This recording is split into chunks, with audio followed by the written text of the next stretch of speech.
a generational conversation, and Gen Z today just a movement. Mark will agree with me that these young people have parents that they influence. These young people have siblings that they may influence. We must agree that 202, when more years to go home, there's a generation that had to step up. And that's the generation that I think touches people like Fred. They had to step up and vote.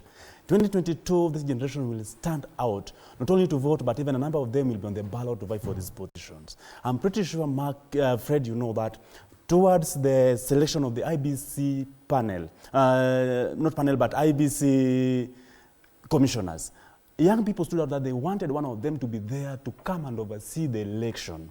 And I'll assure Mark and other young people who are thinking that maybe Gen Zs will not turn up to vote 2022. These young people who were yesterday being brutalized, being tear gassed, yesterday they only had a voice. They are not having IDs. And I'm pretty sure these things are pushing them hard to go take the ID and not only to keep them as documents, but to walk out 2022 August to go and cast this vote, not only to take Ruto home, but to change the government that they feel will represent them. Again, when we were on the street during the finance bill, it was not only a finance bill. This thing changed off from the finance bill to good governance. And this is the conversation that we have been carrying on. This is the conversation that has been on the social media, that can we have a government that is accountable to the people, a government that promises and does the things that they promise. And these are the things that will push these young people to go and vote. I promise Mark here again that I'm pretty sure that the young people have always been at the center of not only the revolution, but a change that may a country need.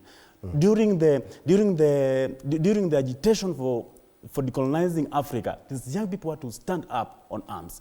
During today that we're talking about this change of maybe governance that we need, accountable governance, young people are going to stand up to be counted and to be at the center of that change. All right. Mark, I'd like to draw your attention to the cartoon on the People Daily today, and I'd like my director to put it up on the screen, where you have two gentlemen, caricatures of the president